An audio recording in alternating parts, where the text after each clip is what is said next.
पुराने समय की बात है। एक राजा था। वह बड़ा समझदार था और हर नई बात को जानने को इच्छुक रहता था। उसके महल के आंगन में एक बकौली का पेड़ था। रात को रोज नियम से एक पक्षी उस पेड़ पर आकर बैठता और रात के चारों पहरों के लिए अलग अलग 4 तरह की बातें कहा करता। पहले पहर में कहता, किस मुख दूध पिलाऊं, किस मुख दूध पिलाऊं। दूसरा पहर लगते बोलता, ऐसा कहूं न दीक, ऐसा कहूं न दीक। जब तीसरा पहर आता तो कहने लगता, अब हम करबू का, अब हम करबू का। और जब चौथा पहर शुरू होता तो वह कहता, सब बब्बन मर जाए, सब बब्बन मर जाए। राजा रोज रात को जागकर पक्षी के मुख से चारों पहरों की 4 अलग अलग बातें सुनता। पक्षी क्या कहता पर उसकी समझ में कुछ ना आता। राजा की चिंता बढ़ती गई। जब वह उसका अर्थ निकालने में असफल रहा तो हार कर उसने अपने पुरोहित को बुलाया, उसे सब हाल सुनाया और उससे पक्षी के प्रश्नों का उत्तर पूछा। पुरोहित भी एक साथ उत्तर नहीं दे सका। उसने कुछ समय की मोहलत मांगी और चिंतित होकर घर चला आया। उसके सिर में राजा की पूछी गई चारों बातें बराबर चक्कर काटती रहीं। वह बहुतेरा सोचता पर उसे कोई जवाब न सूझता। अपने पति को हैरान देखकर ब्राह्मणी ने पूछा, तुम इतने परेशान क्यों दिखते हो, मुझे बताओ बात क्या है।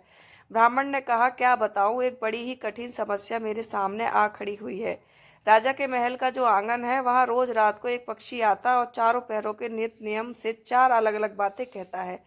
राजा पक्षी की उन बातों का मतलब नहीं समझा तो उसने मुझसे उनका मतलब पूछा, पर पक्षी की पहेलियां मेरी समझ में भी नहीं आती। राजा को जाकर क्या जवाब दूं, बस इसी उधेड़ बुनों में हूं। ब्राह्मणी बोली, पक्षी क्या कहता है, जरा मुझे भी सुनाओ। ब्राह्मण ने चारों पैरों की चारों बातें कह सुनाई। सुनकर ब्राह्मणी बोली, वाह, ये कौन सी कठिन बात है, इसका उत्तर तो मैं दे सकती हूँ। चिंता मत करो, जाओ राजा से जाकर कह दो कि पक्षी की बातों का मतलब मैं बताऊंगी। ब्राह्मण राजा के महल में गया और बोला, महाराज, आप जो पक्षी के प्रश्नों के उत्तर जानना चाहते हैं उनको मेरी स्त्री बता सकती है। पुरोहित की बात सुनकर राजा ने उसकी स्त्री को बुलाने के लिए एक पालकी भेजी। ब्राह्मणी आ गई। राजा रानी ने उसे आदर से बिठाया। रात हुई तो पहले पहर पक्षी बोला, किस मुख दूध पिलाऊं, किस मुख दूध पिलाऊं। राजा ने कहा, पंडितानी सुन रही हो पक्षी क्या बोलता है। वह बोली, हाँ महाराज, सुन रही हूँ। वह अधकट बात कहता है। राजा ने पूछा, अधकट बात कैसी। पंडितानी ने उत्तर दिया, राजन सुनो, पूरी बात इस प्रकार है। लंका में रावण भयो 20 भुजा 10 शीस। माताओं की जा कहे, किस मुख दूध पिलाऊं, किस मुख दूध पिलाऊं। लंका में रावण ने जन्म लिया है, उसकी 20 भुजाएं हैं और 10 शीस हैं। उसकी माता कहती हैं कि उसे उसके कौन से मुख से दूध पिलाऊं। राजा बोला, बहुत ठीक, बहुत ठीक, तुमने सही अर्थ लगा लिया। दूसरा पहर हुआ तो पक्षी कहने लगा, ऐसो कहूं न दीक, ऐसो कहूं न दीक। राजा बोला, पंडितानी इसका क्या अर्थ है।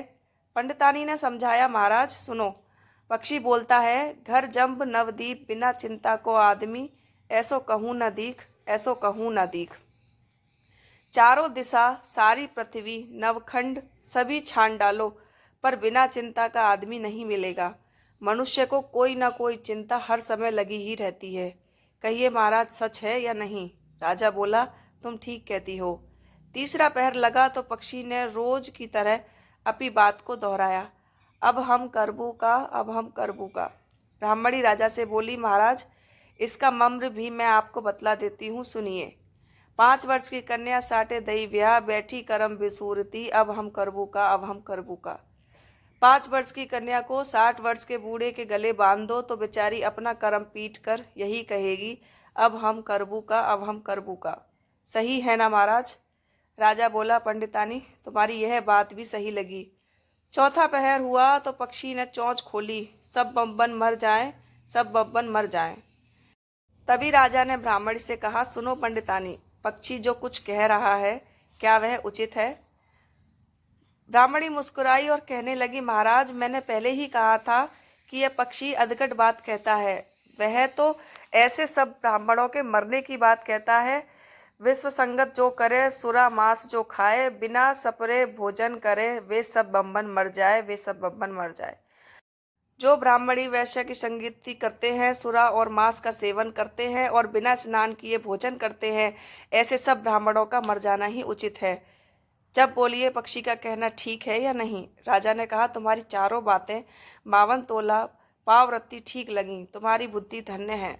राजा रानी ने उसको बढ़िया कपड़े और गहने देकर मान सम्मान से विदा किया। अब पुरोहित का आदर भी राज दरबार में पहले से अधिक बढ़ गया।